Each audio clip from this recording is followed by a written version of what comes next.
A 200mm f2 lens has always been one of those bucket list pieces of glass. A dream lens that most photographers never actually get to own. They've traditionally been massive, ultra expensive, and out of reach for nearly everyone except the top pros. But Laowa's looking to change that with their new 200mm f2 lens. It's full frame, it has autofocus, it's beautifully built, its price makes it actually attainable, and we should probably be paying attention to this lens. This is what 200mm f2 looks like with the Laowa 200mm f2 lens. Autofocus is turned on, appears to be working completely fine, follow my eye around no problem. So I lose line of sight with my monitor and control apps, can't really see, but appears like it's tracking me, no problem. So now we've changed the focus mode from the 5 meter to infinity to full. So this will allow me to get as close as I possibly can get, which is about 5 feet apparently. It's right about here. So that is what 200mm f2 looks like at about the minimum focus distance.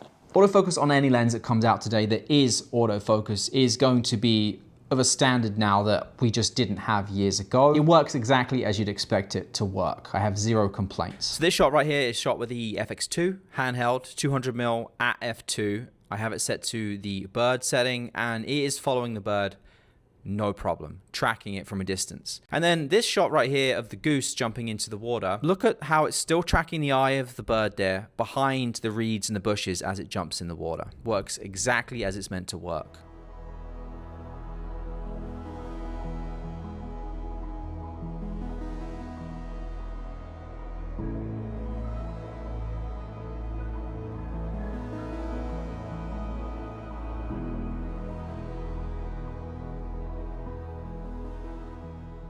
I'm setting up some sharpness tests. I look tiny in this frame, I'm at 16mm. The minimum focus on this, I'll need to adjust it because I don't think I have it right at its minimum, but it's 150 centimeters, which to the white balance card is about that much. Compared to the 300mm f2.8 from Sony, that is about 2 meters roughly. So this is 150 centimeters, 1.5 meters, or 4.92 feet, sorry. And then if you compare it to the 135 GM f1.8 from Sony, that comes in about 72 centimeters for minimum focus. So this is right in the middle, but I'm gonna adjust this so it's exactly at minimum focus, and then we'll do some sharpness tests for you. Now the way I do the focus test is I'll focus directly on the middle there, I'll swap it to manual focus, and then we'll take a bunch of different stills at different apertures, and then we'll take a look at them in post. So if we take a look and pixel peep here, which I don't love to do, but I know a lot of people get value out of it, so we will do it anyway. It's obvious here that there are some differences when you're wide open compared to when you start to stop down, which is exactly what I'd expect. Now ignore the white balance issues here. I did have it set to auto white balance, so this is why this one looks blue and this one doesn't. F2 here, we're right in the middle. Let's go to the middle of f2.8. So f2 to f2.8. There's a big difference in contrast and the sharpness of the lines there. So when it's wide open, it's definitely softer, quite substantially. And then you go from f2.8 to f4, now we're on the corner there. So let's go to the middle again. And there's a difference again. Again, look at the lines here. So f2.8, f4. The lines become a little bit more defined. And then f5.6, a bit more defined again, and more contrast, like more sharpness here. Like look in this area here, you see more the sharpness. And let's go to the corner of each of these and see. Because I have a feeling, yeah, you can immediately tell there. So f2, soft, look at the lines here. Not really defined at all, kind of blurry. Bit sharper, more contrast, big difference in sharpness there from 2.8 to 4. And then you go from 4 to 5.6, even more so. So here's another example here. We've got F2, F4, and F8. So this is F2, F4, and F8. So again, look at the lines of the white there. You can see it's more defined. So it's definitely sharper the more you go up. So one thing I did notice is even if you manually focus, sometimes it does appear a little soft. So I'm not entirely sure of the accuracy of the focus if it's 100%. It looks pretty close, but sometimes things can appear a little soft. So that's something worth noting. Maybe it's just my pre-production unit. Who knows? All I can do is tell you what I saw. And here's an example of what I'm saying here with, you think it's focused and it's not. So 200mm f2, look at the tree, it looks soft. But then there are a couple of examples here where I did nail focus, maybe because I had eye tracking on. So you can see the bird there, no problem, it's in focus. And this is another great example right here of just how narrow of an area you have to focus on. So you can see the grass there that's sharp, and then everything like 10 centimeters behind it is just not. Now in terms of your background blur, your bokeh balls, there you go. Round, oval toward the edges there, which is interesting. A bit more oval up here, more oval up here. Appears to be more circular in the middle. Again, the same thing here, oval, oval, more circular in the middle, definitely more circular there, more circular here, but then oval down here. Quick little interruption just from me to say thank you for watching this video so far. If you have any comments about this lens, any questions, you got any value out of this video so far, consider dropping a comment down below. Believe it or not, that actually helps me gauge who is watching these videos. The other thing you can do to help support the channel is to watch today's sponsor segment, which is Artlist. Anytime there's music in videos now, any AI elements in videos, I am using Artlist for all of it. I don't use any other music anymore. There's a reason so many other creators are the same. Thank you, Artlist, for sponsoring this video. You may or may not be aware of a lot of the AI video creation tools that have come out this year, and Artlist have been doing a really good job at keeping up to date with some of those and implementing them into your Artlist account, your membership. So you don't need to go and have separate accounts for things like VO3. Sora 2 is actually the newest one that just came out very recently, and Artlist already has it. So these right here are 4 different video clips that I created using Sora 2. This one I think is probably the most impressive. Now the biggest contributing factor to how your video is going to end up looking is all down to the prompt. The biggest advice I can give you is to get ChatGPT to help you with the prompting. So here's a really good example that ChatGPT gave me of a prompt that I can now copy and paste, and you need to make it under 350 words because that's all you can use within Sora 2 within Artlist.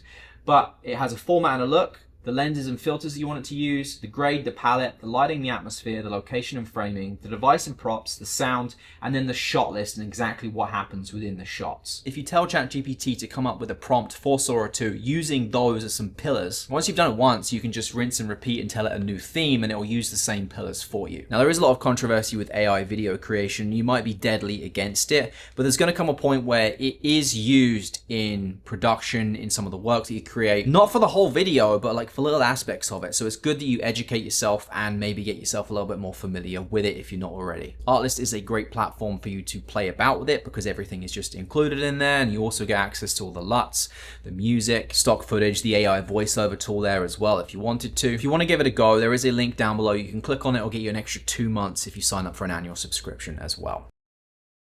Now, focus breathing is definitely there. It's definitely evident. If you're not familiar with what focus breathing is, it's when you focus, it looks like the lens is actually zooming in and out. It's not. That's just focus breathing. Now, Sony over the past few years has implemented a focus breathing compensation tool within their cameras, but that does only work with native Sony glass. With this being a third-party lens, you're not able to use focus breathing compensation, so there is no workaround for it. If the focus breathing is a deal breaker for you, then you will not like this lens.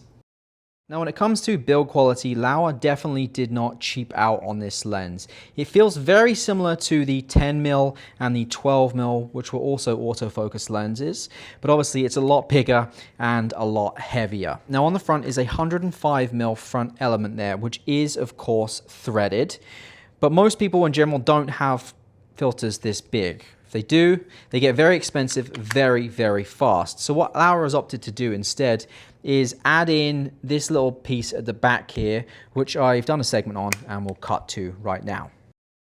Generally speaking, most people don't have filters that big. I typically buy 82 and below. So what they've done with this instead is add a rear filter that you can put in, and you can get to it by pushing these 2 tabs just here, which are actually very sharp. If you take this off,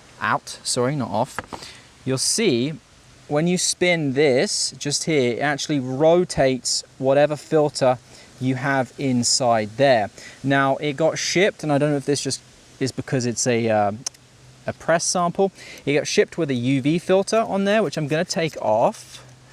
This is actually a Laowa filter. So what I bought is some 43mm filters, because this is just a regular 43mm filter. And I've got here two K&F ones. I've got, what did I buy? A variable ND 2-400 and a CPL. The variable ND won't work like a regular variable ND where you just turn it, because, well, at least I don't think it will. I guess we'll find out. I'm not even sure if this variable ND will even fit. Yeah, that won't work properly. It looks like it's just changing the color cast. So you can't use an ND like that. You'd need to buy a fixed ND. Now it's more going to be for one of these, which is a CPL, or a circular polarizer, which when you rotate it, changes the amount of polarization in your frame. It actually might be a bit thick. Is that doing anything? I don't know. Let's find out. So that doesn't actually work because it's slightly too thick. Don't know if you can see there, but yeah. So anything that's variable won't work. You need to buy some form of fixed filter, which kind of defeats the purpose of this. I would love to have had an ND that works like that, but it is what it is. Now the lens collar has a little knob right here, and something they've done really nice with this is there is a little tactile, I don't know if you can hear it. I'll put it right up to my mic here. Can you hear that?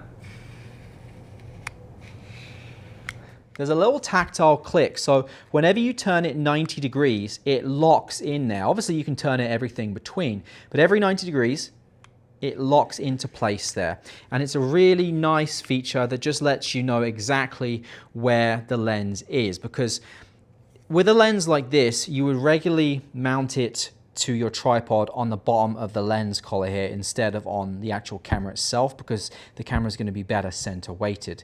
Also to mention, this is in fact Arca Swiss here, but you got a 1/4" 20 there. So let's say you've got the lens mounted like this and you're shooting horizontally, and then you want to just change to vertically. Instead of changing the camera, all you do, because the camera is attached to the back here, is just rotate the lens, and now you can shoot vertically, and you know exactly where vertical is because you have that tactile feedback inside there. Really nice touch. I also love the color and the finish on the dial just here. Nice work, Laowa. Big thing I love seeing on lenses, declickable aperture ring. So it's declicked right now, so it's smooth, and then you can change it to clicky if you like to.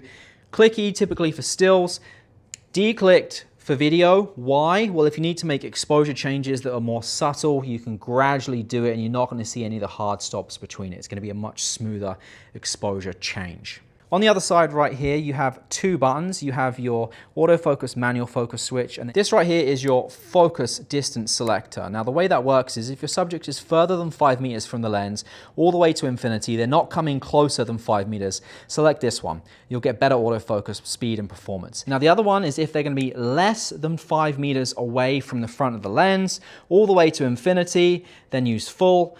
This will focus a little bit slower compared to 5 meters to infinity. Yes, select distances, sorry, but no, that's what that's for. Really, really grippy, almost not sharp, but yeah, really nice focus ring on there. You can detach the lens collar by twisting this and it will slide off, which is a nice feature. Rear element just there, you can see there is a little tiny clear gasket, so I would assume that there is some form of weather sealing on this. Now you have an obscene amount of custom buttons on this, but they don't all work. You've got one there, one there, one there, one there, one there. So what's that? 1, 2, 3, 4, 5 custom buttons. The thing is, you can only assign 2 at a time. So I'm not sure if that's just because other lens mounts will allow you to use all those, but yeah, with Sony you can only do 2 at once. The whole lens is made of metal. Let me drop that. And these are rubberized, in case you're wondering. Now if you have an APS-C camera and you put this lens on, or if you own a full frame camera that can go into APS-C crop mode, like an FX2, an A7 IV, A7R5, this 200mm f2 will become a 300mm f2 in terms of light coming into the lens, but the bokeh, the background blur, will behave more like a 300mm f3. That's a very useful feature if you actually want to use this for shooting something like sports or wildlife. I would say 200mm is like not quite enough for shooting wildlife. Like I just picked up a 200 to 600mm from Sony specifically for shooting wildlife, and that range is perfect. If you can get this to a 300mm in crop mode, it's going to be way more useful for shooting wildlife. Like all the stuff I showed you at the beginning of the video there was shot in crop mode just so I could get closer to the birds, the geese, whatever it was we were shooting. The squirrel as well, the squirrel that was looking at me. Now the price of this is very aggressive compared to the other closest counterparts that are out there. And Laowa's done a really good job at getting the price to what it's at. When this launches, I don't want to get this wrong, $17.99 USD for the EF version, $19.99 for the E and the Z mount versions. The most comparable option is actually another one that just came out, is the Sigma 200mm f2 DG OS Sport. So it has optical stabilization built in to the lens, which this does not. And that lens is $32.99, but it has the optical stabilization.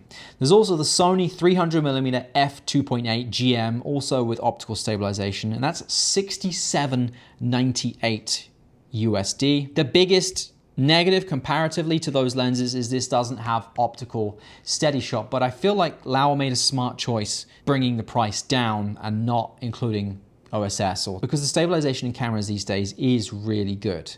Everything at the beginning I shot handheld, active stabilization, dynamic active on the FX2 is very capable not having OSS in the lens. So all said and done, who's this lens actually for? It's not a lens that you're just gonna be throwing in your bag just in case. You're buying it for a specific intent. And I got a big list here that I wrote down of people that generally will probably have a use for this lens. Sports and action, because it's f2. If you're inside an arena and you're gonna need as much light as you can get into the lens so you can have a higher shutter speed to capture the action that's going on in the sports, f2. Same thing could apply to concerts, events, weddings and ceremonies. I could see this lens being an absolute joy to use. I use the 135 f1.8 as my speeches angle. I love the way that it looks. If you're in a church that is very dimly lit and the ceremony requires you to be stood quite far back, 200mm f2 is gonna be very handy. Wildlife and birds, we're on the cusp of, is this enough for that? As I said earlier, if you're putting it into crop mode, APS-C mode, 300mm f3 equivalent, it might be enough for you, possibly, but there's gonna be a lot of times I can tell you that it won't be enough and you're gonna want a little bit more reach. And then if you wanna use this as a portrait lens, a fashion lens, to just make the background melt into nothing, so there is no background left, it's just a wash of color, 200mm f2 might be good for that as well. It's not gonna be a lens for everybody, but if you know that you need something like this, you've been looking for something like this, you won't be disappointed with it. Laowa, I think you did really good. Thank you for sending it through to test out. Thank you for watching. I'll see you in the next one. Take care.